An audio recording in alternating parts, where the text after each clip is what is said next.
नमस्कार. अश्विनीज food lab मराठीमध्ये मी अश्विनी तुम्हा सगळ्यांचे खूप खूप मनापासून स्वागत करते. घरी जेवायला पाहुणे असतील किंवा तुम्हाला रोजच्या जेवणाला भाताच्या ऐवजी काहीतरी वेगळं करायचे असेल तर त्यासाठी जीरा राईस हा उत्तम पर्याय आहे. तर आज मी तुम्हाला जीरा राईस बनवायची अगदी साधी सोपी सरळ पद्धत सांगणार आहे. तर चला सुरू करूया. 4 लोकांचा जीरा राईस बनवण्यासाठी 2 वाट्या तांदूळ आपल्याला आधी धुवून अर्धा तास भिजत घालायचे आहे. तांदूळ भिजून झाले की आपण इथे पाणी उकळायला ठेवूया. 2 वाटी तांदळासाठी 4 वाट्या पाणी हे प्रमाण मी घेतलं आहे. पाण्याचे प्रमाण हे तांदळावर अवलंबून असते, त्यामुळे तुम्ही पाणी कमी जास्त घेऊ शकता. आता एका पॅन मध्ये आपण 1/3 वाटी तूप गरम करूया. इथे मी तुपात जीरा राईस बनवला आहे, तुम्ही तेलाचा पण वापर करू शकता. गॅसची फ्लेम आपल्याला कमीच ठेवायची आहे. त्यानंतर त्यात घालायचे आहे 2 मोठे चमचे जिरं. या भातात जिरा हाच एक प्रॉमिनंट फ्लेवर असतो, त्यामुळे या जिऱ्याचे प्रमाण थोडे जास्तच असते. आता यात आपण घालूया आपण भिजत घातलेले तांदूळ. आपण आधी तांदळाचे पाणी पूर्ण काढून घ्यायचे आहे आणि मग ते आपल्या तुपाच्या फोडणीत घालायचे आहे. इथे मी बासमती राईस वापरला आहे. तुम्ही बासमतीच्या ऐवजी कुठलाही दुसरा चिकट न होणारा तांदूळ वापरू शकता, कारण जीरा राईस हा सुट्टाच छान लागतो. आता आपण याला व्यवस्थित मिसळून घेऊया.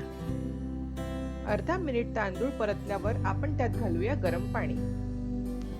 तांदूळ अगोदर भिजत घातल्यामुळे व शिजवताना गरम पाण्याचा वापर केल्यामुळे भात आपला अगदी लवकर शिजतो. गॅसची फ्लेम आता वाढवून आपण याला एक उकळी येऊ देऊ. पाण्याला एक उकळी आली की आपण यात घालायचे आहे चवीपुरते मीठ.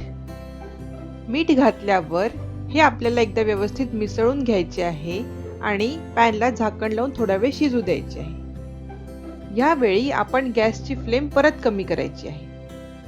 तांदूळ 80% शिजेपर्यंत आपल्याला हे असेच झाकून शिजू द्यायचे आहे. जवळजवळ 4 ते 5 मिनिट झाले आहेत. आता आपण चेक करूया आपला तांदूळ शिजला आहे की नाही. भात आपला 80% शिजला आहे. यापुढे आपण झाकण न ठेवता भात शिजवूया. असे केल्याने भातातील जादा असलेले पाणी उडून जाईल आणि आपला भात सुट्टा होईल. भाताला आपण असेच लो फ्लेमवरती शिजू द्यायचे आहे. अधूनमधून काटे चमच्याच्या मदतीने भात थोडासा हलवून घ्या. काटे चमच्याच्या वापरामुळे तांदळाचा दाणा तुटत नाही. भातातील पाणी पूर्णपणे उडले की आपण गॅस बंद करूया. आता याला झाकण न लावता 1 ते 2 मिनिट असेच ठेवायचे आहे. काटे चमच्याच्या मदतीने जीरा राईस हलवून आपण थोडीफार वाफ काढून घेऊ. आणि अशा पद्धतीने आपला सुगंधित मस्त सुटसुटीत असा जीरा राईस तयार आहे. तर हा जीरा राईस तुम्ही तुमच्या आवडीची कुठलीही डाळ किंवा कुठल्याही भाजीसोबत एन्जॉय करा. आहे ना जीरा राईस बनवायची माझी पद्धत अगदी सोपी आणि लवकर बनणारी. माझ्या या पद्धतीने तुम्ही जीरा राईस नक्की बनवा, खा आणि सगळ्यांना खाऊ घाला. आणि कमेंट बॉक्समध्ये मला सांगा की तुमचा जीरा राईस कसा झाला. जर तुम्हाला माझा हा व्हिडिओ आवडला असेल तर लाईक, शेअर आणि सबस्क्राईब करायला विसरू नका. अशाच नवनवीन पाककृती बघण्यासाठी अश्विनीज फूड लॅब मराठीला भेट देत राहा. धन्यवाद.